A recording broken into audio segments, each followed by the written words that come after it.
The notification flashed on my phone.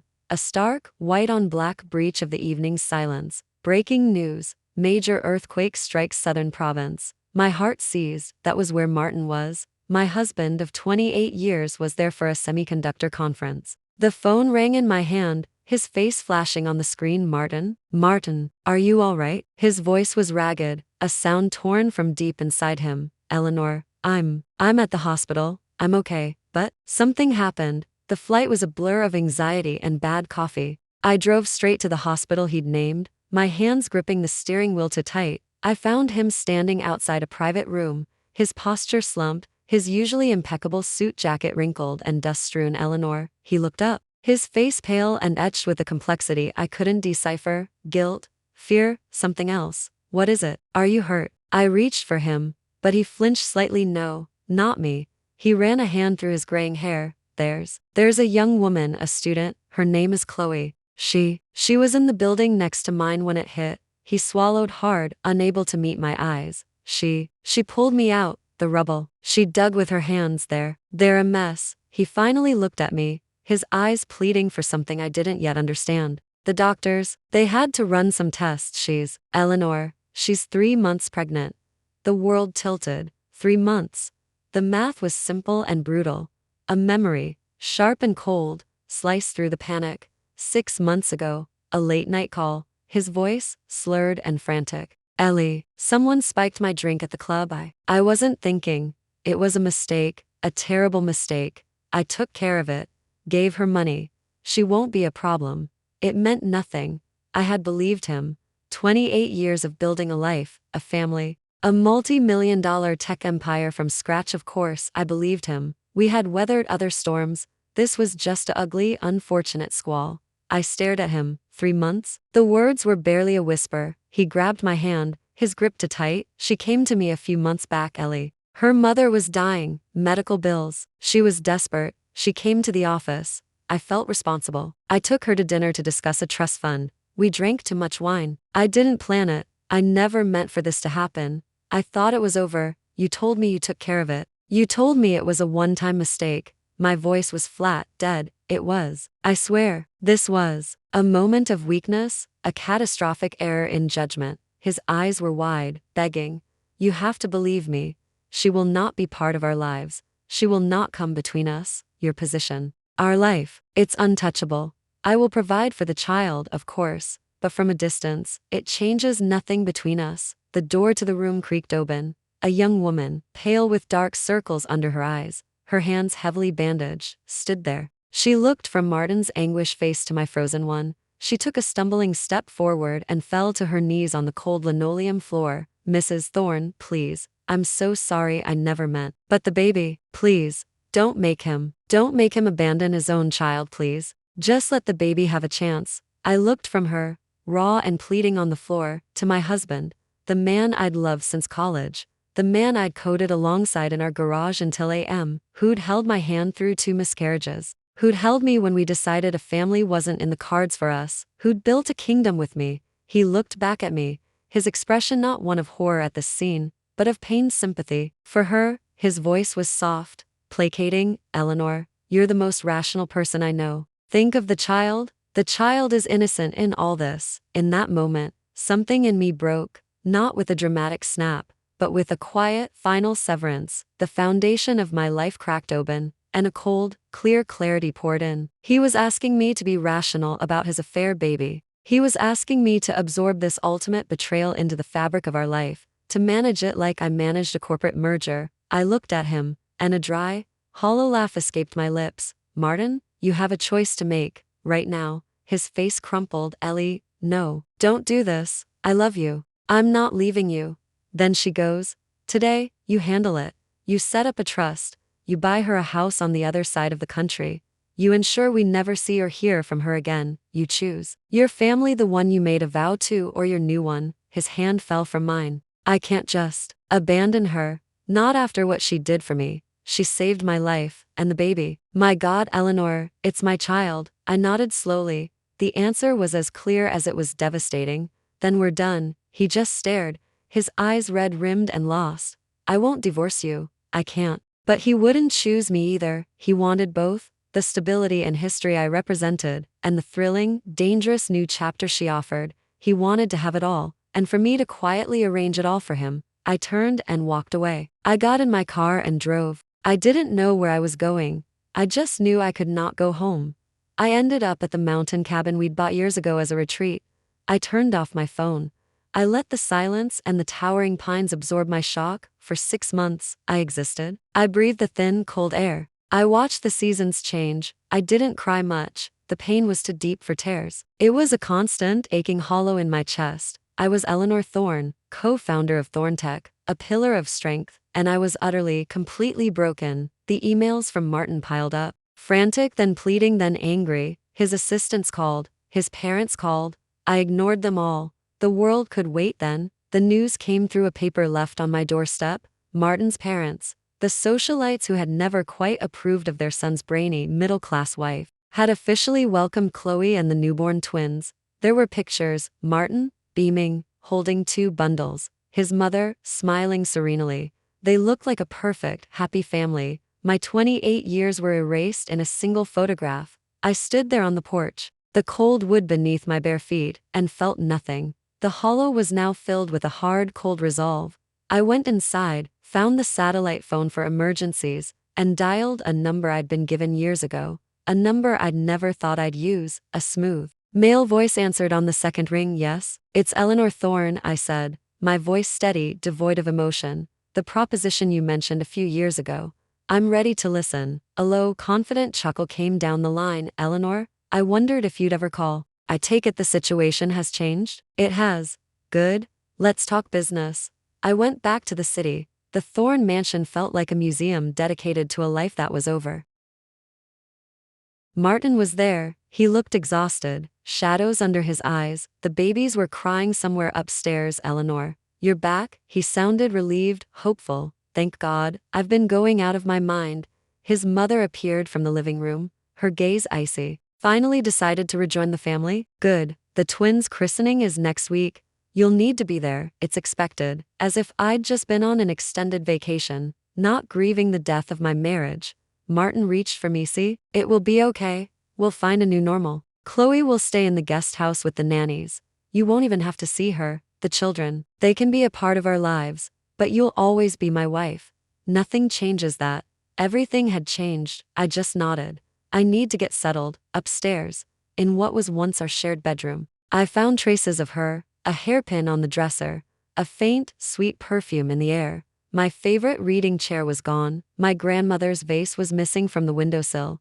The housekeeper, Mrs. Davies, a woman who had been with us for 20 years, found me staring at the empty space. Her eyes were sad. "I'm so sorry, Mrs. Thorne." He had me pack away a few things. Miss Chloe said the sharp edges made her nervous when she was visiting. Before the birth, she couldn't meet my eyes. He said it was just for a little while. I just patted her arm. My anger was gone. All that was left was a cold certainty. The christening was a spectacle. The city's elite, all there to coo over Martin Thorne's miracle twins. I wore a simple cream-colored suit. I looked calm. I felt nothing. Chloe was there, draped in expensive, demure silk, playing the part of the grateful, humble mother. She clung to Martin's arm. He looked tense, his eyes constantly flicking to me, seeking approval, or maybe just a reaction. His mother thrust a baby into my arms. "Here, Eleanor, hold your grandson." The words were a deliberate knife twist. The baby was warm, smelling of powder and milk. He was innocent. He was also a living, breathing monument to my husband's betrayal. I held him stiffly. Martin leaned in close, his voice low and desperate. "Ellie, just get through today. After this, I'll set her up in an apartment in the city. The children will have the best care. They'll know you as their grandmother. It's the best solution, for everyone." He was still trying to manage me, to negotiate the terms of his infidelity. The baby in my arms suddenly convulsed, let out a choked cry, and white, frothy spit bubbled from his lips. Chaos erupted. Chloe screamed, a raw, theatrical sound. "My baby, what did you do to him?" She launched herself at me, clawing at my arms to get to the child. "You hate them. You hate me. If you want to hurt someone, hurt me." A hard, stinging slap exploded across my face. I stumbled back, my head ringing. Martin's father stood over me, his face purple with rage. "You vile woman. I knew you couldn't handle this." Martin instinctively reached for me, his hand on my elbow to steady me. The baby in Chloe's arms vomited, a shocking streak of red against the white christening gown. Martin's hand fell from my arm as if burned, his concern for me vanished, replaced by pure panic for the child. "My God. Call an ambulance." He grabbed the baby from Chloe and ran, not looking back. I stood there, my cheek burning, the taste of blood in my mouth from where my teeth had cut the inside of my cheek. The crowd stared, a mixture of horror and morbid fascination. I was a pariah, the jealous, barren first wife who would harm an infant. At the hospital, the long, sterile corridors echoed with silence. The baby would be fine. He'd had a severe allergic reaction to the formula he'd been given just before the ceremony, something a quick check of the nanny's log would confirm. Not that anyone was interested in that. Martin emerged from the ICU, his face drawn. "He's stable." He looked at me, and his eyes were not those of the man I'd loved. They were cold, full of a disgust he didn't even try to hide. "Eleanor, how could you? I never thought you were capable of something like this. I know this is hard for you, but to take it out on a child." I didn't bother to defend myself.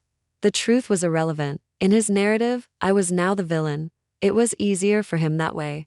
I reached into my pocket and pulled out the folded divorce papers my new lawyer had drawn up. I held them out to him. He stared at them as if they were a venomous snake.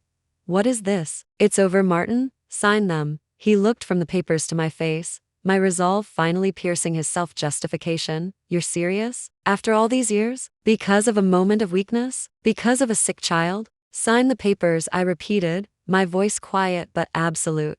A different kind of panic seized him, the panic of losing his anchor, his manager, the foundation of his life. "No, I won't. I made a mistake. Everyone makes mistakes. You can't just throw away 28 years. You already did." I said. "You threw us away the second you let her back into your life. You just expected me to stay and watch." I thrust the papers at his chest. He grabbed them, his hands shaking with fury and fear. "Fine," he snarled, his voice cracking. "You want out? Fine, have it your way. You'll regret this, Eleanor. You'll see what you've thrown away." He scrawled his name on the highlighted lines with a violent jerk of his wrist, threw the pen and the papers to the floor, and stormed back into the ICU. I bent down, picked up the papers, and smoothed them out. The signature was messy, but it was legal. It was done. I went back to the mansion one last time to collect the few personal items I wanted. Mrs. Davies helped me pack my jewelry and some photos. My piano was gone from the music room. Martin's father had accidentally sold it at auction. My wedding portrait was gone from the grand staircase. As I was carrying a box to my car, Martin's car screeched into the driveway. He got out, with Chloe clinging to his arm. She had a key. She let them in. "Eleanor, what are you doing here?" she asked, her voice dripping with false concern. She was already playing the lady of the house. "I'm leaving," I said, my eyes on Martin. "I'm just getting the rest of my things." Martin's face was a mask of bitterness. "You got what you wanted. Just take your stuff and go." He put a possessive arm around Chloe's shoulders. "We don't need any reminders of your toxicity here." Chloe reached out to touch my arm, a gesture of fake pity. "I'm so sorry it had to end this way." I recoiled, pulling my arm back. "Don't touch me." She gave a theatrical gasp and stumbled backward, collapsing against Martin with a little cry. Martin caught her, his face twisting in anger. "Get out," he roared at me. "Now, before I have you thrown out." I looked at the man I had shared my life with. I saw the stranger he had become, fueled by guilt and shame and a desperate need to believe his own lies. I turned and walked out the door without a backward glance. I didn't let. 3 men emerged from the shadows, their leers visible even in the gloom.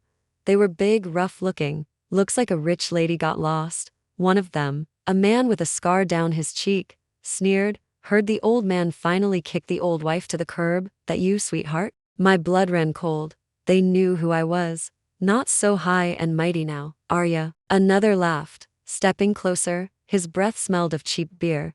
"Let's have a little fun." I fumbled for my dead phone, a useless gesture. Panic, pure and primal, seized me. I backed away, but they surrounded me. A rough hand grabbed my coat, yanking me forward. I squeezed my eyes shut, bracing for the impact, the violation. Suddenly, the grip on me loosened. There was a sickening thud, a grunt of pain, a string of curses, the sound of fists hitting flesh, bodies slamming against wet brick. I forced my eyes open. The 3 men were on the ground, moaning. Standing over them was a tall figure in a dark coat, his posture relaxed yet radiating a dangerous power. He turned towards me. Rain dripped from the dark hair plastered to his forehead. In the faint light from a distant street lamp, I recognized him, Julian Croft, Martin's most hated rival. A man known in financial papers as a ruthless venture capitalist and in society pages as a notorious playboy. A charming wasteland who floated from one deal and one woman to the next. Martin despised him, called him a parasite with no moral compass. Can you stand? His voice was calm, deep. He extended a hand. It was clean, well manicured, but the knuckles were raw and bleeding. I was frozen, a mixture of terror and disbelief. He took a step closer, his sharp, intelligent eyes assessing me, taking in my drenched state, the box of belongings. There was no leer, no mockery, just a cool, focused intensity. Eleanor Thorne, he said. It wasn't a question. Let's get you out of the rain. I tried to take a step, but the adrenaline crash in the cold made my legs buckle. I pitched forward. He moved faster than I thought possible, catching me easily. As my consciousness faded, the last thing I registered was the scent of him, not cheap cologne, but clean soap, rain, and the faint, sharp tang of blood. I woke in a room I didn't recognize. The light was soft, filtering through linen curtains. The bed was immense and comfortable. The decor was minimalist, modern, but warm, expensive. I was wearing soft, clean cotton pajamas that weren't mine. The door opened and Julian Croft walked in. He looked different. The playboy image was gone, dressed in simple, well-cut black trousers and a gray sweater. He looked substantial, solid. His eyes, a startlingly clear blue, scanned me with a clinical concern that was utterly at odds with his reputation. You're awake. Good. He placed a tray on the bedside table. Tea, toast, a bowl of broth. The doctor said you need to start with something light, doctor. My voice was hoarse. I called mine when I brought you in. You were hypothermic. In shock, he leaned against the doorframe, arms crossed. His nonchalance was practice, but I saw the calculating sharpness in his gaze. The men who accosted you, they were paid by your husband's young friend, Chloe. The air left my lungs.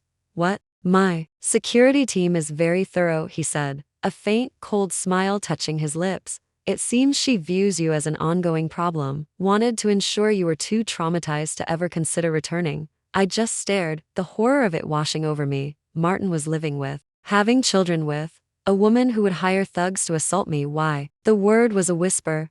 Why are you telling me this? Why did you help me? He regarded me for a long moment, as if deciding how much to say. Because waste offends me, he said finally, his voice low and serious. And watching Martin Thorne throw away the best part of his entire operation, his brain, his partner, the reason his company didn't flounder in its first 5 years is a spectacular waste. He paused, and because what he did was reprehensible, and what she tried to do is criminal. He pushed off from the doorframe. The doctor noted you seem to be in considerable pain. You clutch your stomach. He'd like to run some tests, with your permission. I was too exhausted, too broken, to protest. I nodded. The tests were swift and efficient. Julian's personal doctor, a no-nonsense woman in her 60s, delivered the results herself later that day. Julian was in the room, leaning against the wall, listening. Mrs. Thorne, the doctor began, her voice gentle but direct. The scans show a significant mass. We've done a biopsy. I'm afraid it's malignant. Stomach cancer, early stage, but aggressive. The world narrowed to the sound of the rain outside the window. Cancer. It felt almost absurd, of course. Why not? I heard a sharp intake of breath. I looked over at Julian. His face had gone pale. His jaw was clenched so tight a muscle ticked. His hands were fists at his sides. He looked furious. How long? I asked, my voice strangely calm, with immediate and aggressive treatment. The prognosis is good, the doctor said, but we need to start now. I just nodded again, numb. The doctor left. Julian stayed. He walked over to the window, his back to me. When he spoke, his voice was tight, raw with an emotion I couldn't place. Eleanor Thorne, what in God's name have you been enduring all this time? The treatment was a special kind of hell. Days blurred into nausea, weakness, and pain. Julian was there, a constant, surprisingly capable presence. He never fussed, never offered empty platitudes. He just managed things. He held my hair back when I was sick, ensured the 4 was always changed on time, badgered the doctors with sharp Insightful questions about treatment plans. One night, the pain and nausea were particularly bad. I couldn't sleep. My phone, now charged, had buzzed with a notification. A news alert. A society piece on Martin Thorne, embracing fatherhood with his beautiful young partner, Chloe. There was a picture of them, smiling, at some charity gala. My stomach twisted, and it had nothing to do with the chemo. A shadow fell across the bed. Julian sat on the edge, wordlessly. He held out his hand. In his palm was a single, wrapped hard candy. Lemon. Suck on it, he said, his voice quiet. It helps with the taste. I took it. The sharp, clean citrus flavor cut through the metallic sickness. He didn't leave. He just sat there in the dark. A silent, solid presence until my breathing evened out and I finally slept. A month later, he burst into the room, a piece of paper in his hand. His usually impeccable hair was disheveled. His clothes looked like he'd slept in them. His eyes, though, were blazing with triumph. Clear, he said, his voice rough with emotion. The latest markers are clear, Eleanor. You're going to be okay.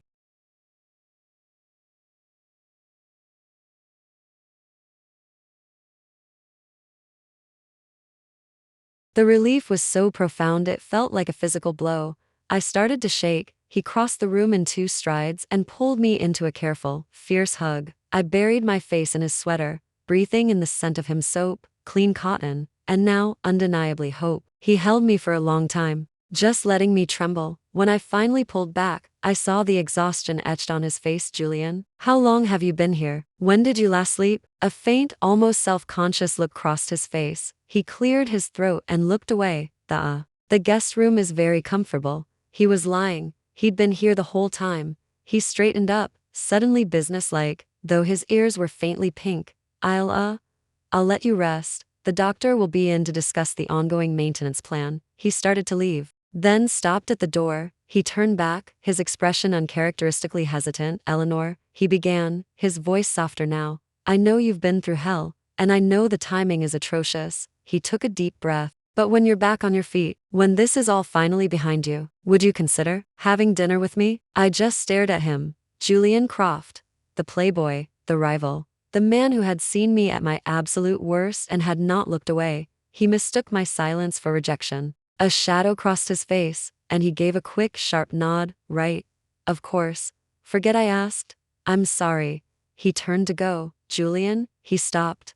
Yes, I said, my voice stronger than it had felt in months. I would like that. The smile that spread across his face was nothing like the slick, practice grins I'd seen in paparazzi photos. It was genuine, bright, and it transformed him completely. He left, and the room felt suddenly lighter.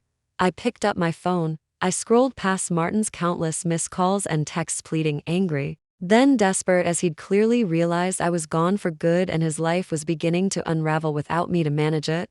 I found the number I'd called from the mountain and dialed. The smooth voice answered, Julian Croft. It's Eleanor, I said. The answer is yes. There was a beat of silence, then a low, rich chuckle that vibrated down the line. Eleanor Thorne, he said, and my name sounded different on his lips. Not Mrs. Thorne, not Martin's Ellie, just me. I'll be right there. The door opened almost immediately. He stood there, phone still in his hand, a look of stunned joy on his face. He crossed the room and took my hands in his. His grip was warm. Sure, I looked up at him, at this man who was nothing like his reputation. I saw the intelligence, the hidden strength, the unexpected kindness. And I acted on an impulse I didn't know I still possessed. I reached up, cupped his face in my hands, and kissed him. It wasn't a gentle kiss. It was full of months of pain, and fear, and a dawning, ferocious hope. He froze for a fraction of a second, utterly startled. Then his arms wrapped around me, pulling me closer. The kiss deepened, filled with a passion and a promise that left me breathless. When we finally broke apart, I was trembling again, but for a completely different reason. I'm still a patient, I whispered. He rested his forehead against mine, his breathing ragged. Eleanor Thorne, he murmured, his voice full of awe. You have no idea how happy you've just made me. Martin was falling apart. The news trickled in through my lawyer. Through the financial papers, Thorntech stock was dipping. Key projects were floundering. I had been the operational backbone, the strategic mind behind his charismatic frontmanship.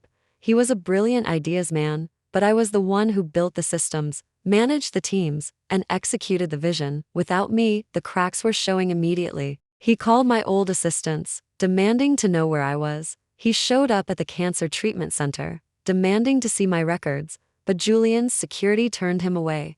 He was becoming desperate, unhinged. He finally managed to get a message to me. Through a mutual acquaintance who didn't know the full story. Ellie, please, I need you. The company needs you. I made a mistake, a huge mistake. I'll send them away. The children too, whatever you want. Just come home. I didn't respond. The man was offering to abandon his own infants to get his chief operations manager back. It was the final confirmation that I had made the right choice. Julian was fiercely protective. You don't have to see him ever again. I placed a hand on his arm. It's all right. I need to do this. I met Martin at a neutral location, a quiet hotel lounge. Julian waited in a car outside, giving me space but ready to intervene. Martin looked terrible. His suit was rumpled, his eyes bloodshot. He reached for my hands the second I sat down. I pulled them back. Ellie, you look good. He sounded surprised. He'd expected a broken woman. I'm well, Martin. What do you want? I want you to come home. The place is a mess. My schedule is a disaster. The board is asking questions I can't answer. He leaned forward, his voice desperate. I know I hurt you. I know I was an idiot. But this punishment, it's too much. We can fix this. We can get past this. There is no way to fix. Martin, the divorce is proceeding. His face hardened. Is it him? Is it Croft? That soulless bastard. He's using you, Ellie, to get back at me. He's wanted a piece of Thorntech for years. He's manipulating you. I looked at him, this man who had manipulated my love and loyalty for so long, and I felt nothing but a deep, weary pity. Julian has nothing to do with this. This is about you and me, and we are finished. He stared at me, seeing me for the first time in years, seeing the resolve, the strength that had returned now that I wasn't pouring it all into propping him up. The color drained from his face. He was truly losing me. I won't let you go, he whispered, his voice breaking. I can't, but he already had. A long time ago, as I stood to leave, he blurted out, the children ask about you. I stopped. That was a new low, even for him. I turned back. They're infants, Martin, they don't ask about anyone. I walked out, and I didn't look back.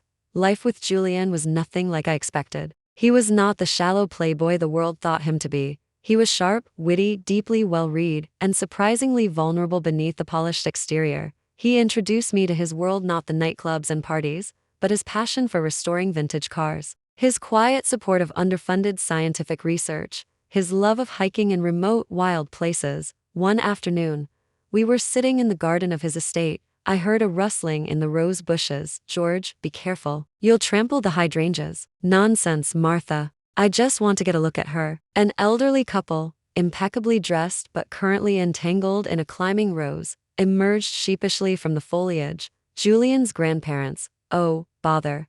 The woman said, brushing leaves from her skirt. We've been caught. The man, beaming, came forward and took my hand. So you're the one who finally made our Julian stop his ridiculous nonsense and settle down. We've been trying to get him to bring a nice girl home for a decade. He kept pretending to be some good for nothing to scare them all off. George, hush, his wife scolded, but her eyes were twinkling. Don't listen. Particular. He told us years ago he'd found the right woman, but the timing was never on his side. We'd just about given up hope. Julian came rushing out, his face a mixture of affection and exasperation. Grandfather, grandmother, I told you to leave her in peace. They just laughed and patted my hand before being shooed away by a flustered Julian. They didn't tell too many embarrassing stories, did they? He asked, his ears turning pink again. I just smiled. Not enough.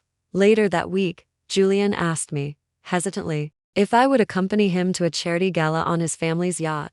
It was his annual event, a major date on the social calendar. I want you by my side, he said simply. I said yes. The night of the gala, I wore a simple, elegant navy gown. Julian, in a tuxedo, looked devastatingly handsome. As we stood at the railing, looking out at the city lights, I saw a smaller yacht pulling up alongside ours, and there, on the deck, were Martin and Chloe. My stomach tightened. I turned away, wanting to avoid the drama. It was futile. I heard running footsteps on the deck behind me. Eleanor. Martin was there, his tuxedo jacket askew, his eyes wild. He grabbed my arm, what are you doing here? With him? His voice was loud, drawing stares from other guests. Julian moved instantly, inserting himself between us. His voice a low, dangerous growl, get your hands off her. You weren't invited. Martin ignored him. His eyes locked on me. Eleanor, come home with me now. This is a mistake. He's not what you think he is. He's using you. I pulled my arm free. Martin?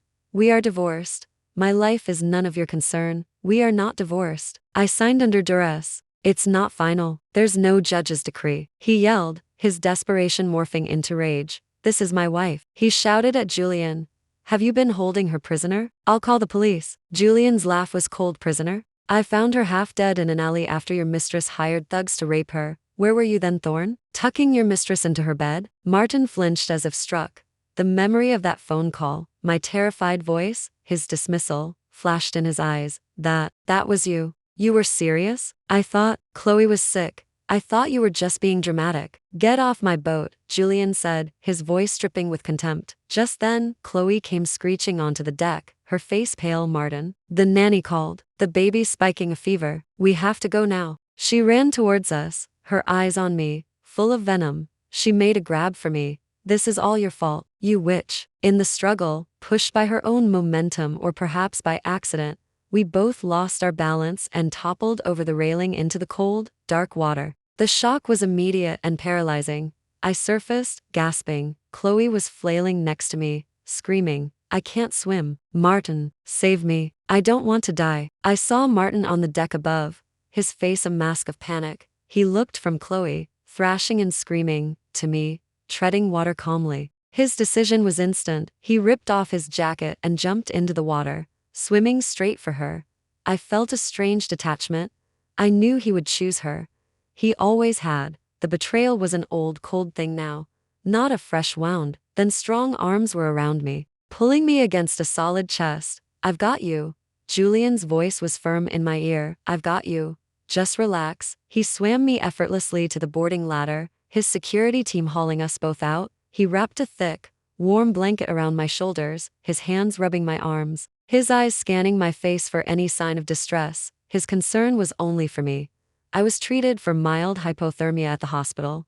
Julian refused to leave my side. Outside the door, I could hear raised voices. Let me in. She's my wife. You have no right to keep me from her. It was Martin. A calmer, female voice answered. Chloe's Martin, please. Let's just go home. The babies need you. Get away from me. I need to see her. Eleanor. The shouting was giving me a headache. I sat up. Let him in, I said to Julian. Let's get this over with. Martin burst into the room, dripping wet, his hair plastered to his forehead. He looked utterly frantic. Eleanor. My God, are you all right? He rushed to the bedside. I looked at him, at the familiar face that now seemed to belong to a stranger, and I decided I would never again waste my energy on this man. I would never again let his drama invade my peace. The ultimate freedom was not just leaving him, but erasing his power to hurt me entirely.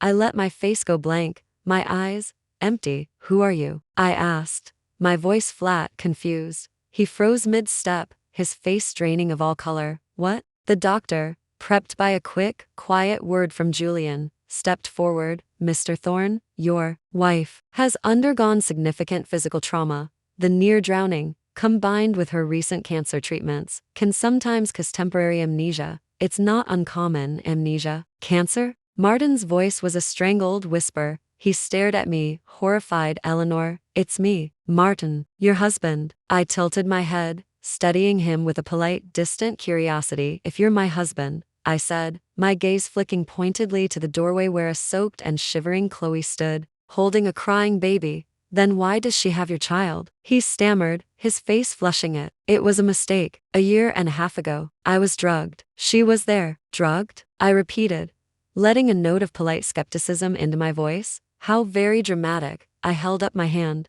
ticking off points, even if the first time was a drug mistake. These children look less than a year old. The math seems rather off, doesn't it? Julian, standing by the window, couldn't suppress a snort. Potent stuff, that drug, long-lasting effects. Martin's face turned purple with humiliation and rage. Chloe cowered in the doorway. I gave a light, dismissive laugh. So you're not my husband. My husband would not be so foolish as to be tricked twice by the same woman. And he certainly wouldn't bring his mistress and their child to my hospital room. I turned and reached for Julian's hand. He is my husband. The look of pure, unadulterated shock on Julian's face was almost worth the entire charade. He recovered quickly, squeezing my hand. Martin looked like he'd been gut-punched. He staggered back. The pieces were crashing together in his mind, forming a picture of his own making that I was truly lost to him. My memory of him and our life together completely erased. His last, fraying thread of hope snapped. You. He suddenly screamed, pointing a shaking finger at Julian. This is your doing. You did this. You drugged me that night, didn't you? You set me up. You've always wanted her. You wanted to destroy us. Spittle flew from his lips. Julian's face went cold and stern. You're delusional, Thorn. I compete in the boardroom, not the bedroom. I don't need to sink to your level to win. I rubbed my temples. I have a headache. I'd like to rest now. It was a dismissal. Martin and a sobbing Chloe were escorted out by security. As the door closed behind them, I finally let out the breath I'd been holding. Julian looked down at me, a slow, amazed smile spreading across his face. Eleanor Thorne, he breathed, you are magnificent. Once I was released from the hospital, we began planning our life together. I started my own consulting firm, leveraging the skills I'd built over decades. It felt good to use my brain for myself, to build something that was entirely mine. Julian was my first and most enthusiastic investor. Martin tried to see me several more times. He looked worse each time, his despair a palpable thing. Julian was always tense during these attempts. What? I asked him once, teasing gently, are you afraid I'll actually go with him? Julian's voice was rough with a vulnerability he rarely showed. He said he'd give them up, the children, send them away, if you would just come back. I looked up from the business plan I was reviewing. I met his worried gaze, my own calm and certain. Julian, I said softly, I don't take back damaged goods. The relief that washed over his face was profound. Martin's attempts became more sporadic, then stopped altogether. We heard through the grapevine that he had become a recluse, consumed by paranoia and letting his company slide into mediocrity without my steady hand.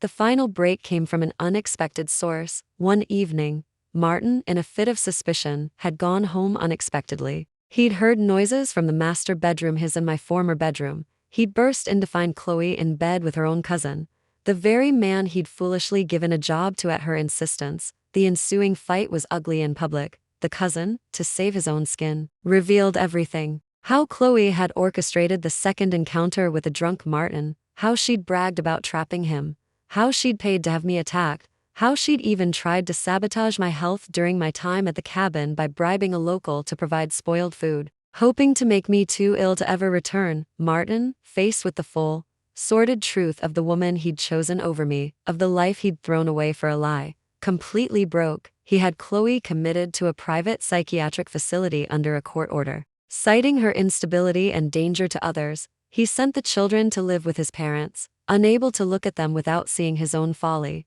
He was a broken man, living alone in the empty mansion that had once been our home. On the day of my wedding to Julian, under a bright, clear sky, we heard a commotion at the edge of the estate grounds. Martin had gotten past the first security checkpoint. He was yelling my name, his voice raw with a grief that was now real, not performative. Eleanor, please, don't do this. You have to remember me. You have to. I love you. I made a mistake. A terrible, terrible mistake. I paused for a moment, listening to the echo of his voice. Then I turned to a member of Julian's security team. Please tell Mr. Thorne that the woman he knew is gone.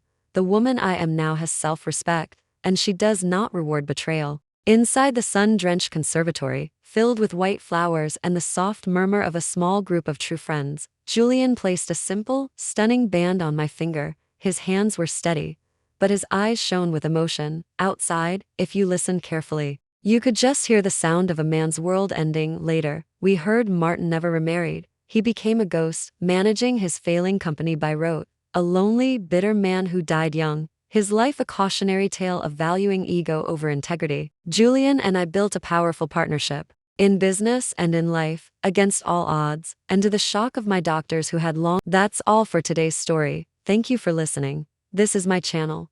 The tales I share, drawn from life or woven from imagination, are meant to offer you connection, reflection, and perhaps solace or newfound strength. If you long to see your own reflection in others' journeys, or seek a glimmer of light within the maze of emotions, subscribe to my channel. Listen with your heart. Explore the stories of life.